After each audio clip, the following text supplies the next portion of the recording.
So what you're about to watch is an interview between myself and Pat from Gays Against Groomers. He is the new lead of the Illinois chapter. It's about 2 weeks old.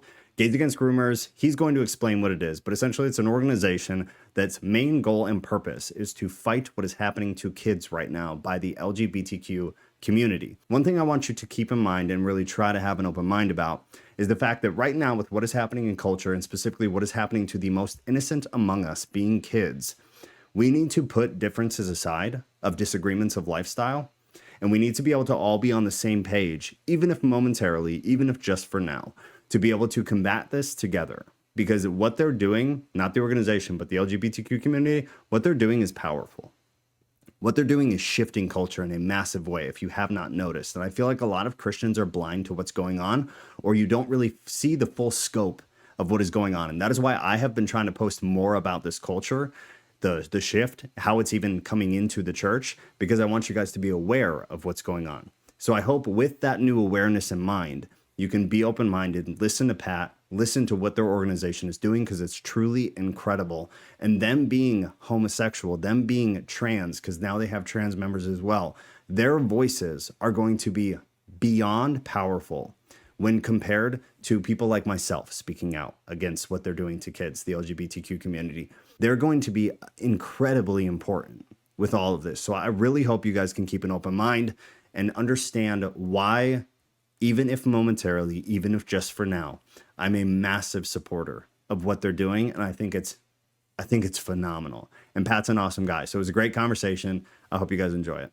I guess just to start, I'm a huge fan of what you guys are doing. I catch a lot of flack just because of the niche that I'm in the Christian space. I don't care. And luckily I have a pretty decent audience of people who are more open-minded and who specifically with what's going on in the world are like, we got bigger problems. And oh God, yeah. So honestly, I've brought you guys up a lot in a lot of conversations that we've had just relating to culture and kind of what's going on. And people are very excited that what you guys are doing exists at all. Well, it was, sorry, go ahead. No, go ahead. Yeah, it was crazy because I've been following Gays Against Groomers basically since our leader, Jamie Mitchell, she was the one that created it. She was known, I believe, as the gay who strayed, and then eventually created her own. I know it's such a catchy name. It's so good. She created the organization once she saw sort of what was going on with kids in schools, and then also in terms of the gender issue. So I've been following them since they started almost. I think I found them, like, it was funny because I was literally like, man, we need a bunch of gays to stand up against this. Yes. And then Jamie's organization popped up like maybe like a couple of weeks after I thought that, and I was like, oh my God, this is amazing. So, and I've been part of the organization for maybe like 2 weeks, and it's been crazy. I'm super very, very appreciative and feel blessed to be a part of it. Yeah, so that's fresh, man, because I remember when I first saw this chapter pop up on Twitter, and I'm not super active on Twitter. It's probably the least active I am as far as social media goes, but I saw that pop up. Good for your mental health. Yeah, for sure. But I saw the Illinois pop up. I'm obviously Illinois resident, and it just thrilled me because in Illinois, as you are fully aware, it's big here. We're a big old blue state. Yeah, it's a hellscape is what I call it. There's a lot of work to be done. I'm calling it the de-grooming project. We're trying to de-groom Illinois. And there's gender clinics that perform the surgeries on kids, and it's worse than that because they perform surgeries on kids, but they groom them and prep them, along the way. Yeah. And then give them the surgeries. So it's much worse than just getting the surgeries. It's like a long process, and a lot of these doctors, they're gender affirming doctors. Yes.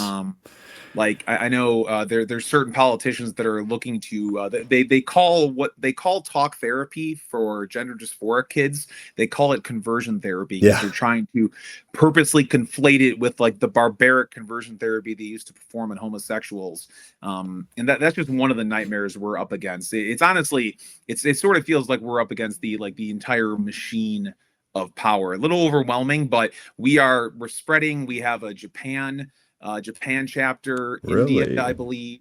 Canada. We need like 75 chapters in Canada. I mean, let's be honest. Yeah, Canada's Canada's bad, man. Oh, it's really, yeah. No, I want to build a wall around Canada. Yeah, yeah. Like, you know, Yeah, like yeah. No, for wall, sure. like let Jordan Peterson through, and then just wall off the Yes, whole thing. yes, yes, yes. That's so yeah, funny. we're spreading like all over the globe, which is great. But at the same time, why is Gays Against Groomers spreading all over the globe? Because this is happening all over the globe. Yeah. And we talked about that long enough. We'll go down the conspiracy rabbit hole, so we should probably avoid that. Hey, what is it that they're saying now? It's the difference between a conspiracy and truth is 9 months ish, give or take. Oh yeah, yeah. I noticed that. I started noticing that actually right around Rittenhouse, because I used to be very much in, I guess we'll call it the cult. I used to be very deeply embedded in, which is one of the reasons why I'm so angry, which is one of the reasons why I'm here, because I hate the idea of any group of people, especially a group of people that have been through a lot based around their identity, being subjected to the sort of manipulation that's going on. And that's one of the reasons why I got it. It was crazy too, because I've been trying to get involved forever. I was actually in contact with Jamie last year, and I've been trying to get involved forever. And then the couple weeks ago, I realized I had a realization that I was bisexual. Literally came out to myself, and then was on the phone with Gays Against Groomers like 15 minutes later. It was awesome. It was the craziest day for me. I was like, I had so much adrenaline. It was amazing. And I'm just glad to be part of the organization. We have some really cool stuff planned this year. Yeah. We're going to make a lot of noise, probably anger a whole lot of people. Good. But we're going to anger the right people, or rather the wrong people, I guess. We're gonna do a good job of angering who you would consider to be the worst people in the world. Yeah. No, well, it's like you said, it is a machine, and it's a very large machine. So who is Gays Against Groomers? How did it start? I know you touched a little bit on it, and then kind of what is you guys' primary mission? Yeah, Gays Against Groomers is essentially a coalition of gay, lesbian, bisexual, and we have some trans people. We're a coalition of gay, lesbian, bisexual, and trans people that oppose the ideological indoctrination and sexualization of children.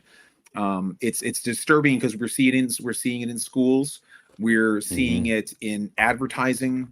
I have a hard time thinking of any industry where this is not prevalent. Yeah, honestly, it's like a full court press to do this. We've done the research, we've looked at the studies that influence kind of the legislation that has been put in place in terms of allowing children to transition. And the studies are all flawed. They're all based on flawed science. Like, I've looked at them myself, and I'm not a genius, but I looked at them myself, and I'm like, I could spot like 5 to 6 flaws in each study. Yeah. So honestly, we're here to oppose the indoctrination of children based entirely on pseudoscience. The organization, I believe we're about 8 months old. Jamie started it because Jamie's amazing. She started it by herself, and then very quickly, started hiring a whole bunch of more, people in the gay and trans, specifically in the gay community at first, that were watching what was happening and just hated to see kind of this insidious force. I call the people, like, there's a group of people that are posing as LGBTQ+I. I call them colonizers. They sort of like get into a group of people and then exploit those people for their own purposes. There is no greater homophobic creed than the gender ideological basis that all of this is founded on. They're literally erasing gay kids from existence, and they're also putting us in danger. They're also putting us in danger because there's a lot of people out there that are upset, a lot of people that are scared, and there's some bad people out there. But even good people that are scared are prone to lash out if they feel as if a nefarious force is sort of coming for society, coming for children, and that puts us right in the middle of it. So we're not only here to help save kids as much as possible. We're also here to kind of save ourselves. Yeah, like, we don't, I was never in the fight or anything, but I was very much into the gay rights issue when the marriage, like we achieved marriage equality. And after that, everyone was just like, all right, let's go home. We did it. And then this new force. You could call it the queer intelligentsia, the whatever you want to call it. This new thing that is trying to co-opt our, I guess you could call it, people, does not care about us at all. A lot of the people, not the people on the bottom, but the people at the top, I say they wear our sexuality and identity like a lizard person would wear a human skin mask. It's like they cosplay Yes. us. And we're sick of it. Which is why we're here. Now, how far? So with some of that, how far do you think that extends as far as what their goal is? So yeah, they're obviously trying to co-opt. They're trying to appropriate the homosexual community. They're obviously trying to get in with the kids. Do you feel like they're doing something similar also with women? Well, there's a lot of charges in that direction as well, with all these men transitioning into women, taking women's places, taking their spaces. They don't really seem to care about women anymore, unless it's a man that is trying to become a woman. They don't really seem to care so much about a lot of the groups that they purport to care about. And this same group of people, I don't want to talk about it because I want to focus mainly on the core issue of gays against groomers and what we're talking about. Sure. But the same group of people, they seek to do this with a lot of different groups in the country. They kind of like to, you go in your box, you go in that box, you go in that box, and then we're going to kind of manipulate you against one another is what it seems like they sort of do. A divide and conquer type of agenda. It's parasitic. It's parasitic. They get in, they take over. Oh man, it is literally a parasite. Yeah. Okay, so I would say, like, what does the JR token says? Evil cannot create, it can only destroy. And that's because a lot of the people that are doing this, I've run into them myself. Am I still on? Yeah. Okay, it's frozen on my end. Sorry. Oh no, you look good here. Okay. Well, thank you. I've run into a lot of people on the ground, and all of their foot soldiers, they don't know what's happening. They're all just misguided souls. But the people at the top know exactly what they're doing. It's hard. If I were to describe the people at the top in a word, I suppose it would be evil. And do you think that's on par with, I would say a lot of politics is similar to that. You have intelligent people, or at least people who know what they're doing at the top. And then you have a very large volume of people towards the bottom who are kind of, I wouldn't say unintelligent, but maybe just unaware. They don't understand what the actual goal is. What would you say that ratio is within the LGBTQ community as far as the leaders who fully understand what's going on and fully understand what they're doing versus the peons who are kind of just following suit, the sheep? It's got to be like 98% people that don't know what they're doing, and then a very small sliver. There's the people at the top, and then there's it's a cult, right? We refer to it as a cult. So you have like people in the inner circle, and then there's people that are just outside of the inner circle, and then there's the outer circle. And majority of people are outer circle because one of my things is I know all of the philosophy and all of the theories behind what is happening. I study it all the time, and I will engage with the people on the bottom in the outer circle of the cult and try to discuss these theories with them. And they've never heard of them. They don't know the ideas. If most of these people realized what they were participating in, they would run screaming in the other direction. I think so. So. Yeah, they're just. I would assume this is what happens throughout history. Bad people at the top manipulating society, and then just a lot of scared, confused people that are sort of pushed into a corner and then end up choosing sides that they don't quite understand. Yeah, no, I totally agree. So let me see how I want to approach this. So do you know what was the year that we, as a country, made homosexual marriage legal federally? Do you remember? I should know that as a gay against. I was trying to remember earlier, and I'm like, man, I don't remember.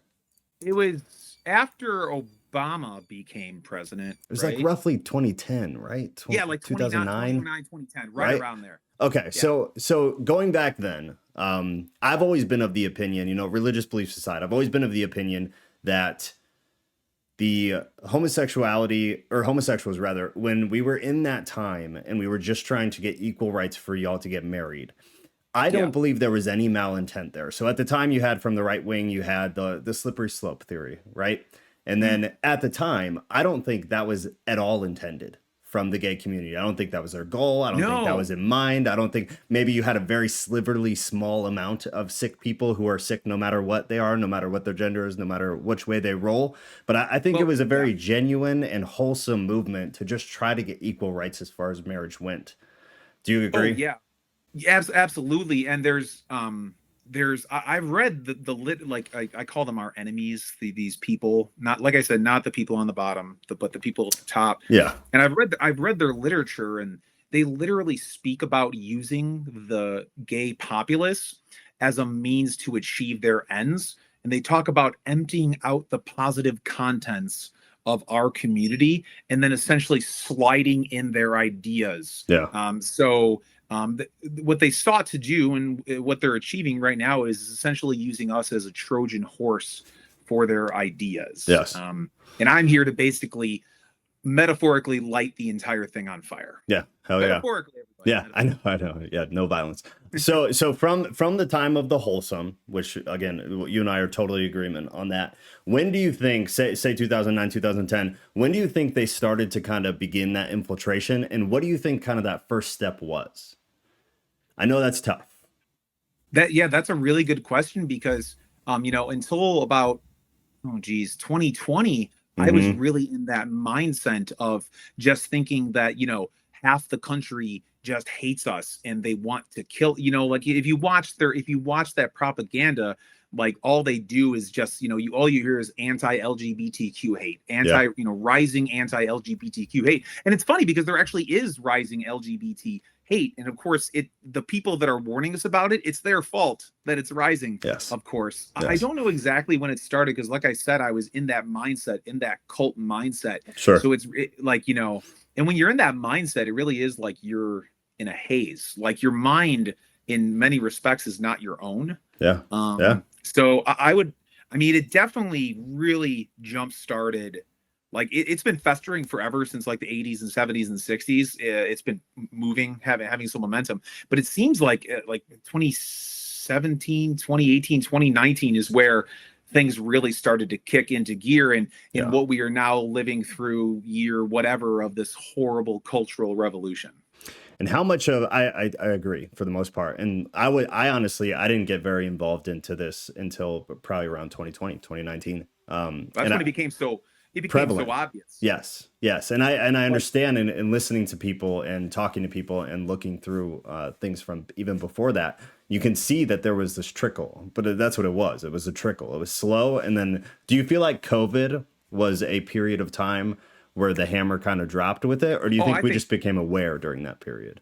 I think we became aware during that period, but I also think the hammer dropped because right as COVID happened is when we were just instantly hit with all different modes of what I call queer propaganda. And we're all separated.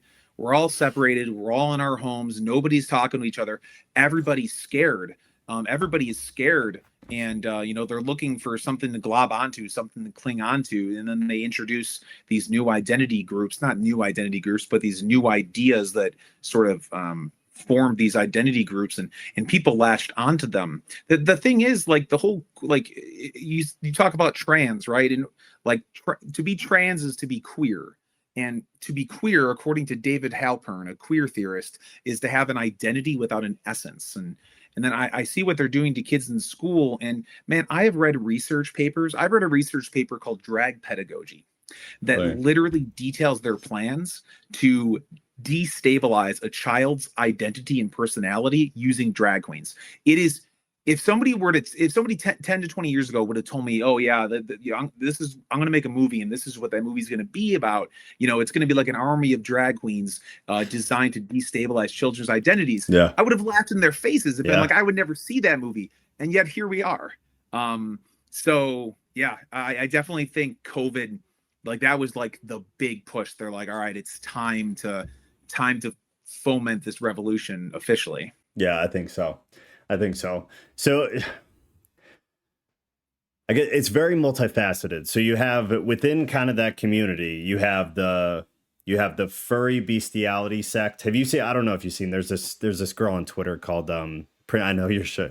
Yeah, I think it's Princess Kitty who has this her whole thing. Do you know what I'm talking about first? No, thankfully I don't. Okay, good. Well, basically her whole thing is that she has sexual relations with her dogs. And she does this very publicly, and she posts all these pictures. She has an OnlyFans, and people are cheering her on. And it shocked me because at first I thought it was satire. So I obviously dug into it deeper, and it's very much real, or at least it's the best con I've ever seen. And I get that's much more fringe, but you have the furry thing, you have kids, at least charges of kids acting like animals to the point that schools want to put litter boxes. There's some talk that that's more fantasy than real. Some people claim that it's very much real, but you've got that, you've got BLM, you've got this entire progressive movement that's gone so far left it's off the cliff. Yeah. How much of that do you think is not mental illness? So as far as LGBTQ goes, the queer, the pronouns, anything beyond homosexual, bisexual, and heterosexual, how much on that progressive side do you think is not mental illness? I guess to say. I mean, I think a great deal of it is mental Right. illness. It's on because it's mental illness that is purposely being fostered. It's very obvious that they're trying to sort of create a different class of people, which sounds very conspiratorial. That's true. Yeah, no, I mean it's everywhere, and they keep saying that it's about inclusion and acceptance. But I mean, like we won, man. Like people weren't like, yeah, of course, there's people that are going to be like anti-LGBT, whatever. Yeah. A lot of the times because of their religious views. But I've never, like so many of us, you know, we don't get attacked in public. You know, the only people that are going to attack us in public are the people that say that they're for inclusion. And the thing that really frustrates me is that, so, you know, a lot of this goes back to different queer theorists and gender theorists that were around in like the 60s. And like they created these theories in the 60s. And now all of these different trans activists that are around now, like they're acting as if those theories explain these people's existences. Yeah. But people that do not conform to gender, people that do not conform to, you know, traditional roles like that have existed forever. They've existed for thousands of years before any of these theories were created. So saying that those theories explain an entire people's existence is like saying Scientology explains the history of the world. Like it makes no sense. It makes absolutely, and of course, I mean, it does make sense because it's a cult. So you know, they think that they've, you know, they think that they found, I call it the secret sauce. They feel as if they found the secret sauce of the universe, and now they wish to essentially spread the gospel all over us. And I don't want their gospel. I have my own gospel. Feel free to have your gospel. Just, you know, keep it over there, away from us, away from kids. Yeah. That's the big difference. And kind of like you said, it's all about acceptance. But the reality is that they're not accepting anybody. What they're doing is drawing people in and then changing them. They're not accepting them for who they are, specifically the kids. They're not accepting them for who they are. They are indoctrinating them into something that they are not. And and a lot of these people are they're like, they believe that reality is malleable, and that what they believe to be true, they can make true just by bringing it about. And, you know, and they take advantage of kids because in a lot of ways, kids are blank slates, you know? So like, I believe that there are fundamental things that make us human, and fundamental truths, like natural truths that we abide by. These theories and what they're doing to these kids, they seek to override those. And in a lot of ways, they succeed because those kids are malleable. You know, if you abduct a baby and then raise that baby to think, to think a certain way, to think something absurd, say to think that the mailman is going to kill him when he delivers the mail, that kid's going to be terrified of that mailman. It's very easy to manipulate a child, and for them to assume that, not to assume, but for them to say that a child, it's crazy because they say, oh, a child knows when they're trans, right? They say that. But at the same time, if you look up what trans and queer means, it literally is undefinable because it constantly evolves and changes. So I'm like, that's interesting. The definition is that it's unstable, but somehow you think a child has enough awareness to to have that identity, even though it's unstable. Once you like, if the majority of people knew what we were facing, they would be running around screaming and like begging for legislation to stop this. Because all of these theories and what these people do, none of it meshes together. The entire thing is a house of cards. And what we seek to do is essentially grab one card and pull that card out. And then the whole thing topples down. And then it's Miller time. And we could just, be gay and enjoy our lives. Yeah, that's beautiful. That's beautiful. And so with that, I guess, what is you guys' I guess 1 year kind of goal? Are you guys planning on getting involved in some of the lawmaking? Are you going to try? Are you guys a nonprofit officially? I believe we're actually, I think we just registered as a charity. If not, we do accept donations and everything. Like I said, there's so many questions that you could ask me about the organization that I want to know about. I'd be like, hold on, let me message yeah, no, sure, my boss. But we definitely have a lot planned. A lot of sort of different demonstrations. We do have our hand in different bills that are being passed. And I think a lot of the advocacy work that we do is honestly influencing a lot of the bills, because it's much different to have some, to have Ted Cruz, rail against gender ideology. However, if you have like a gay voice behind it, especially to the people that push this stuff, because they're all about listening to the lived experience of these marginalized groups. So that's, at that point, it's like, well, like, which gay people are you going to listen to? The ones that are for protecting kids and want place guards to preserve childhood innocence? Or do you want the ones that want to give them chemicals that sometimes chemically castrate them and give them horrible, horrible illnesses? And I think that's eventually is why we will win. Because this absurdity could only go on so long, especially as detransitioners come forward. I mean, all you have to do is go to Reddit. You go on Reddit and see the detransition. It's crazy. It's crazy. They're all over the place. All over. They just ignore them. They just don't talk about them. They don't exist. It's ridiculous. It's crazy. Yeah, no, I totally agree. And that's honestly why I'm so into what you guys are doing, is because I think y'all's voices are more powerful than anybody else besides maybe the detransitioners. But you guys together are incredibly powerful in trying to fight this. And we have trans people in our organization. That's awesome. We're mostly gay, lesbian, and bisexual people, but we have a lot of trans people in our organization, because the trans people, it's even a trickier situation for them, honestly, because like with us, at least, there's a good portion of gay, lesbian, and bisexual people that aren't on board with this. However, the overriding doctrine of gender ideology really, really pushes trans people to assimilate and to conform. So the ones that don't, I believe, are some of the bravest people around. Yeah, no, 100%. Because they're going to be ostracized harder than anybody else.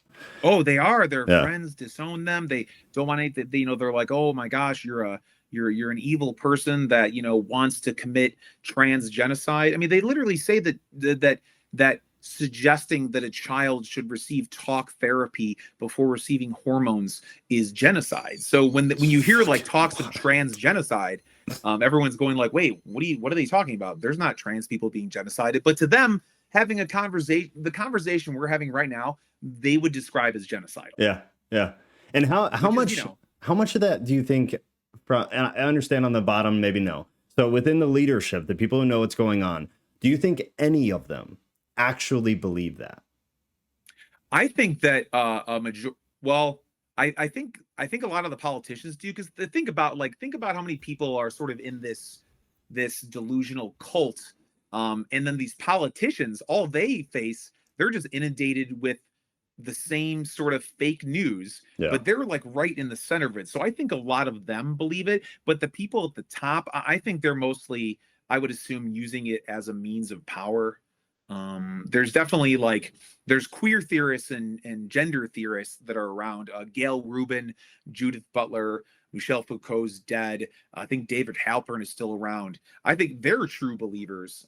But the people at the top, I think the people at the top are more concerned with doing away the things that they consider to be social constructs, so they can sort of have their own utopia, as they call it.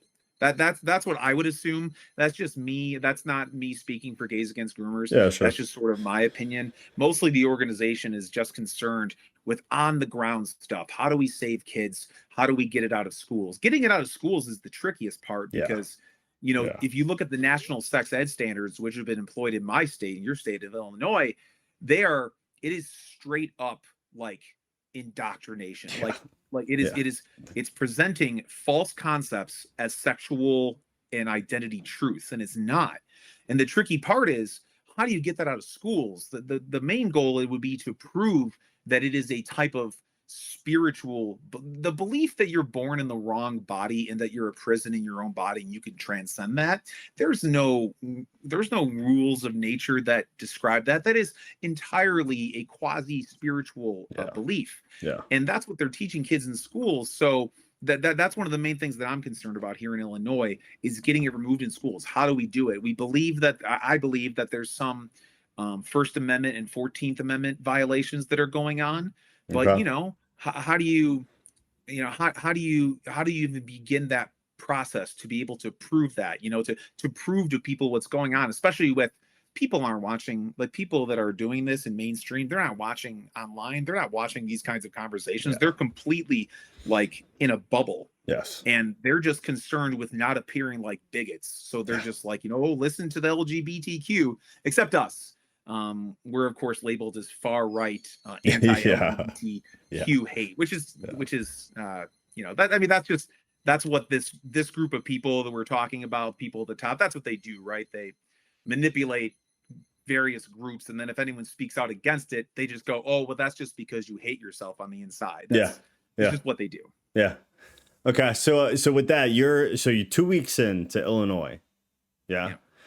So beyond the schools, are the schools kind of your primary focus here? Do you have a few other directives for now?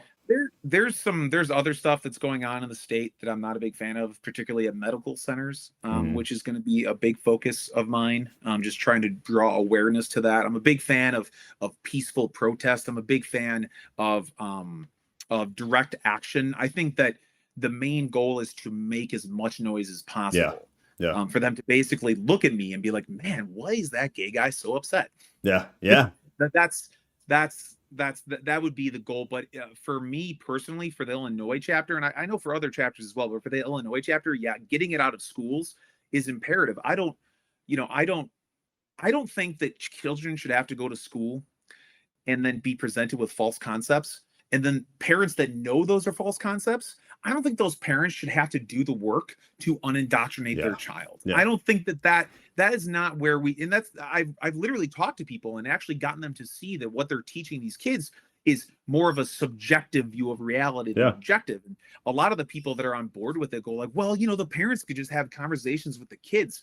And I'm like, that's where we're at in a society. We have to let the public school system, the government school system, tell these kids false concepts and then have to then undo the work. Like that's just, I don't find that acceptable. So I plan on doing something about it. I got a lot of things in the works. It's been crazy, man. It just new recruits all over the place. Good. We've gotten so much support. We just have literally like all different people just messaging us being like, hey, this person's doing this over here, this person's grooming this person, this person's a pedophile over here. Like they're like there are so many people that want to help, and if they do want to help, that's I'll awesome. show you this. You buy I don't know if you can see this. Oh, nice. Gay Against Groomers that's ally beautiful shirt. You could support us and become an ally, which we'd appreciate. And we have a lot of allies out there, and we truly do appreciate all of them.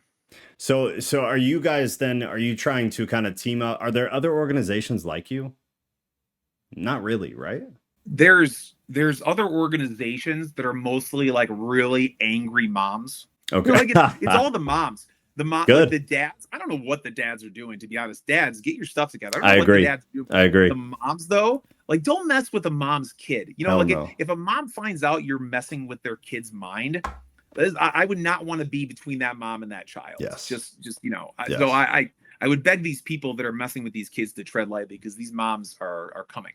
I totally agree. I have a 6-year-old daughter myself, actually, and she's in public school here. So luckily we are very far removed from the city.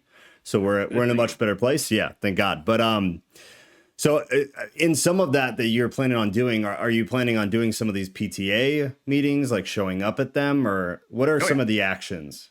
Yeah, for sure. A lot of school board meetings. I'm in Okay, contact with a lot of people. They're specifically running for school board good. against extremists. And it's so funny because you think extremist and you think some person with like blue spiked hair Yeah, with like yeah, yeah. piercings on their eyelids and then just dressed up in like black leather with spikes. Yep. But then you go there and it's like some lady who you would expect to I like somebody who you would just see driving a car, just like a normal person. And they are straight up extremists. Yeah. And there are a bunch of good people in these school boards running against them.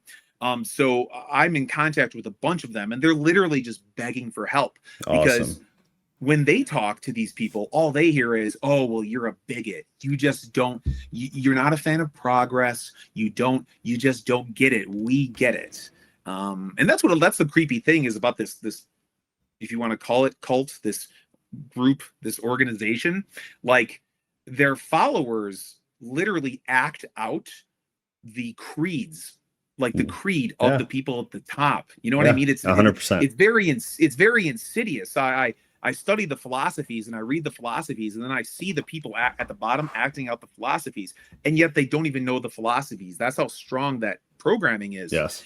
So I really do want to wake these people up because it is going to be very hard to do what we want to do without a lot of these people's help. A lot of people need to wake up, and I'm a very loud, annoying person, so I'm here to wake up a lot of them. It's beautiful. Would you say, I mean, I view it very much, we use the term cult for sure, but I would also classify it as kind of a pseudo religion. The way that it functions, if you've ever dealt with religious zealots, Oh yeah, people who again, like we're saying, are kind of at the bottom of the poll. They may be able to recite things, know things, but they have no fucking clue what they're saying. They have no idea no, what it means, or what is intended to mean by it. They're parrots. yes, So you know you would they're. classify it kind of like a religion as well. Oh yeah, no, Okay. I'm not going to talk about it really because like I said, I'm mostly interested in just kind of talking about the organization. But you and I could have a 75-hour long conversation Yeah. about the origins of the beliefs behind everything we're seeing happen. I definitely it is overtly religious. They have their own rituals. Yeah. Yeah, it is overtly spiritual. It's honestly astounding. I thought It that we is. were past the point where society could be manipulated into doing this kind of, like, people don't even know what they're doing. Like I Yeah. said, if they did, they would be like, oh my god, like what can I do to help fix it?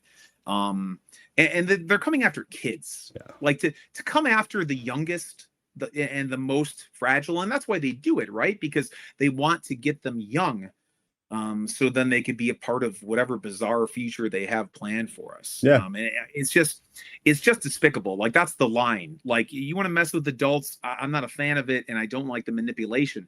But you're going to come for the youngest of us, and then you're also going to do it to the point, like, a lot of these kids have to go to public school. Their parents work multiple jobs. They don't have the money for private Yep. schools, or anything like that. So, like, they really have these parents backed into a corner, and it's actually infiltrated a lot of private schools as well. It has. It's everywhere. Yeah. Yeah. Yeah. So what, man, what is their end goal? Big picture, big picture. So you get all the kids indoctrinated. You have, X percentage of the next generation in the cult. What are they trying to do 10 years from now, 15 years from now? I mean, I think they're trying to build a. It's funny because the people that are a part of these groups, they think they're part of the resistance, they're revolutionaries, but Yeah. all they do is just listen to what they're told. So I think they're trying to essentially uh, build a percentage of a generation of people that are essentially willing pawns and will go along with what the authorities tell them to do. I think they want to build a malleable group of people that will sort of carry out their mission, whatever that mission is.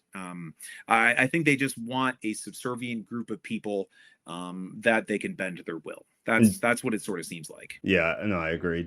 So then do you think it's kind of a mix of political drives, sexual drives, because obviously your pedophilia is incorporated in this. What percentage, who knows, but it's definitely in there. It's a big part of it.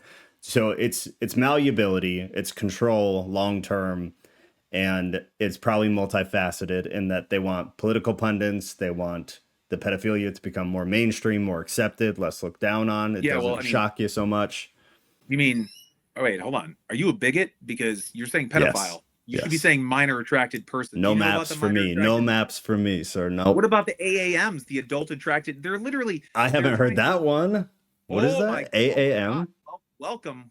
Oh, Jesus Christ. My own hell. So you have the minor attracted person. That one I know. Yeah. So you need someone to go along with that. So now they're introducing the concept of adult attracted minors. Holy I can't tell you how many organizations I have found online that purport to be a bunch of minors that are seeking what they call, I believe they call it youth sexual liberation. Because the theories that influence everything that are happening view children as intrinsically sexual beings. Yes. And that protecting them from the world, protecting them from those things, they view it as an act of oppression. And so like a lot of these people literally think that they're bringing liberation to children. And of course, it's insane because we know what happens if kids are taken advantage of. Their argument is that, oh, well, if we teach them consent, if we teach them what all this is, then they won't have the psychological issues that kids that are molested do have. And that is completely unacceptable to us. That is, I mean, there are so many lines here, but that is the most solid of line. Like we are literally holding the line. We are keeping the barbarians at bay. Yeah. And I think we're doing a pretty good job of it. We just had a recruitment week and got a ton of new people. Awesome. I think like our Twitter got like 40,000 more followers just nice. like around recruitment week. Yeah, wow. No, we're blowing up. Jamie Mitchell has done such a good job. Everyone has. Yeah, she's awesome. Everyone. I could talk about all of that. I've only known them for like a 2 weeks, but I truly do feel a kinship with them, especially because we're all in this for the exact same reason. Yeah. So it's crazy because everything is kind of horrible if you look at it at the big picture. There's so much going against us. It feels like we and so many other people are like one David versus 75 Goliaths. But I will tell you that I've never felt more alive than when doing this work. And I think it's just because it means something. It's something important. I can't think of anything more important than protecting the children. I can't think of anything more important than that. So are you clued into kind of like, do you consider yourself conservative? I consider myself, so if you were to ask me who I consider myself, like if you were to ask me, hey Pat, explain your political theories to me, your political ideas. Yeah. I would literally just tell you to read John Stuart Mill's On Liberty. Okay. Nowadays, that book On Liberty would, oh man, my computer's dying. 10% battery. It's okay. Yeah, we'll wrap up. Okay, that book nowadays would be considered conservative. Honestly, that book On Liberty would probably be considered far right. But of course, it's a book about liberty, which is literally the least far right thing you could ever imagine. That's where that's where I fall. We have a lot of different people from different political spectrums in Gays Against Groomers, which is one of the reasons why I like it. Yeah. You know, we're not a political organization. It's just an organization with one goal in mind, and that is protecting children. So are you clued in then to what's kind of been happening with Matt Walsh recently? He's gotten a little bit of pushback from other right-wing influencers about his approach, in that he's very rude, he's very blunt, he can be very mean. He kind of did a hit back towards people like Tim Pool, saying, this is what needs to happen. Whereas other people like Tim Pool take a kind of a softer approach. What do you think with where we're at now? What is the better approach? The better approach is somewhere in terms of what, like the action, like the fervor that Matt Walsh has, that's the kind of fervor everyone should have. Yeah. Now, Matt Walsh, I love Matt Walsh, but he literally makes a career out of being like, a absurd curmudgeon that makes fun of people. Like that's literally his shtick. He's great at it. And I think it's honestly like pretty much 100% like real. some of the things he says, some of the ways he phrases them, you're like, if you're looking at it from like a PR, you're like, oh, the Yeah. optics on that Yeah. aren't great. But in terms of what he's interested in protecting children, he is very in line with our organization. We don't endorse everything he says. We don't endorse like anything like that. But the fervor he has to protect children is right in line, I believe, at least with me. I am for overt action, Okay. I'm for, I mean, like I want 10 million people on the street last year. Yeah. That's what I want. Yeah. And I think that's what we need to have happen. We need to make enough noise until people will no longer be able to ignore us and to be like, what do you guys want? And we'll tell them, essentially. We see it everywhere. We see it a lot. It's very high volume. Do you think it's actually as prevalent and as much of a problem as social media paints it to be, as far as, say, ratio to how many of them there are that are on the extreme end, and how many of people who I'd just say normal, being any sexual preference, anything, just not on the team of indoctrinating children? I mean, I think it's pretty prevalent. I Yeah. mean, I think it's very prevalent. I think you could see that it's prevalent with the national sex ed standards. The fact that like the United States federal government, the government is like pushing these ideas. It's very clear that a certain amount of people at the top want it pushed. And you're hearing more and more stories come out every day. I think social media probably amplifies that to a certain degree. Yeah. But I mean, I scroll through the districts, all various districts websites in Illinois, and the stuff is everywhere. And I know we call them useful idiots. I like to call them useful dum-dums because they try to be a nice guy. But like we said, I believe that's the majority of people. But these people go to college, they take these humanities classes, they take these like third wave feminism classes, which third wave feminism isn't even like feminism at this point. Yeah. And then they're set out into the world, and a part of their doctrine is that they can't just believe those things. They have to put them into practice. They have to put it's praxis. They have to spread it everywhere. Yes. So they feel as if they don't spread it, then they feel as if they're not truly honoring the doctrine. And that's what I find so harmful. It's not just a teacher with a wacky idea. It's a teacher going like, how can I spread this to this child so I can awaken this child so he can understand his oppression or what have you, his sexual oppression, his gender oppression. So I definitely think it's a problem, a huge problem. I think it's very prevalent. And we're seeing it everywhere. I'm just glad people are rising up and taking notice, and it's very American revolutionary grassroots. It's just normal people doing it. And it's honestly a sight to behold. I love it. Yeah, it's awesome, man. It's awesome. That's it, man. I'll let you go before your computer dies. Do you have anything else you want to throw out, links and stuff? I'll put everything in the description, but anything you want to say? Anyone watching out there, honestly, Christians, we would love your support. I know that there's differences in terms of how you view our lifestyle, and honestly, we don't really care about that right now. Yes. All we care about specifically is stopping the people that are coming after children. And we're not going to stop. We're going to keep growing. We're going to keep expanding. And it doesn't matter. Anything these people throw at us doesn't stick. Because it's very hard to call us homophobes. It's very hard to call us bigots. And of course, our Wikipedia page, of course, says we're an anti-LGBTQ far-right hate group that regularly hangs out with the Proud Boys. But the majority of people don't even know we exist. So the majority of people don't even know that we're labeled as a far-right hate group. I think the more people hear us, the more people see how level-headed and sound of mind we are. And then as this sort of gender ideological train continues to go off the rails, I think people are going to come around, and I think we'll have a strong base of supporters behind us that'll allow us to achieve our mission, because we are here we're here to win. This isn't something that we're planning on fighting forever. We want to do our job, save these kids, and then just go home and relax. That's awesome, man. I really love it. Seriously, I genuinely, from the bottom of my heart, appreciate and love what you guys are doing. I love, thank you for having me on. I appreciate it so much. We're gazeagainstgroomers.com for anyone that wants to seek out information about us. Any random gay people out there, feel free to sign up for Gays Against Groomers. We could always use more members. You could donate to us at gazeagainstgroomers.com.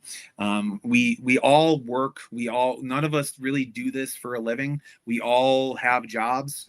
So we're kind of split in two constantly. So any support, anything that anybody could give us, we would really appreciate. And man, we love you guys. It's awesome, man. All right, well, I appreciate you coming on. Keep doing what you're doing, man. It's awesome. Yeah, thank you so much. Let me know when the show's up. For sure, I will. Thanks, Pat.